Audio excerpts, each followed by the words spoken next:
that how you design those programs. In all of the programs that I attended, all of the education that I had, college, public, and otherwise, nobody ever told me that I was an African woman. Nobody ever told me what the history of African people were. Nobody ever told me that America is business, and without business you will have nothing and be nothing. And nobody ever told me how to organize business so that I would be able to develop institutions in my own community. So now the sincerity of all of the programs and all of the education has to be questioned, indicted, and convicted, because the bottom line is that America is not and has never tried to produce African adults who are functional, self-sufficient, who understand their politics, their economics, and their relationship to the world politics and the world economics. American with the NAACP, the Urban League, and the traditional We Shall Overcome civil rights leaders of the 50s and 60s that have been all but abandoned and ignored by younger people, Sister Souljah included. I think that the dice are loaded, and that's what's left out of Mr. Brown's piece. See, there was a period of time in this country after Reconstruction where African people owned a lot of land, owned a lot of businesses, and did a lot of things. But what happened was the American government, the Ku Klux Klan, and other organizations organized in smashing that effort. So it's not that we haven't tried to own lands and have not organized businesses. It's that if you are African in America, or in Latin America, or in the Caribbean, or in the continent, you will be hunted no matter what you do, because they do not want us to survive and become self-sufficient. And you can say no, but you haven't lived this life. You haven't lived this life. Listen to be happy. I'm talking about that. All right. Now, to paraphrase Senator Bradley of New Jersey, the state from which your piece was. Senator Bradley gets much right when he talks. He does, and he, among other things, and he's not claiming to be particularly original with the observation, we can't get there unless we go together. I have a terrible feeling that behind me are some people who do not agree. Senator Bradley of the all-white United States Senate said we can't get there unless we all go there together. Sorry, none of us are where he is. That's number one.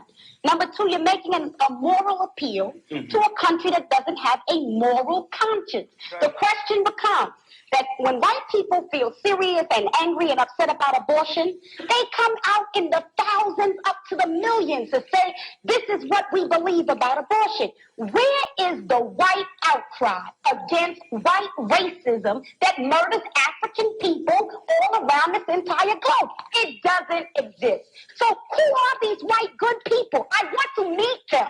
I want to see them. It was not enough. But that might be all we can get. No. And guess what? I don't work with all I can get. What I work with is what I have. Listen, you have to have some confidence in the power of African people amongst ourselves to establish a foundation. We have.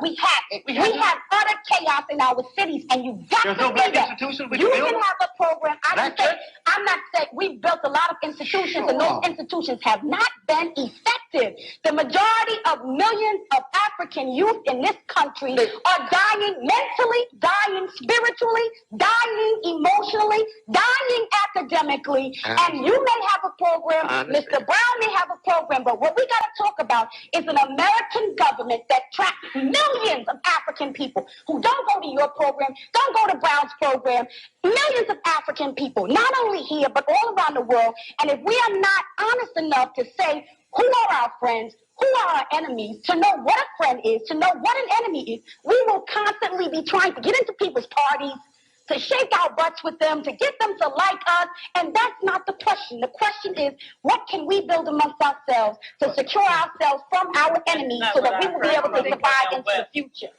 Mayor Kelly. It's enough to know that if I walk out Washington, D.C. tonight, some black kid in Washington, D.C. is blowing up another black kid's head for repairing sneakers because the institutions that we're talking about, not the things that we hold up to say, look, this is one example. The institutions that we're talking about are not saving the minds of those African children. That is the honest truth. None of these Negroes saved me. None of these Negroes saved me. None of them.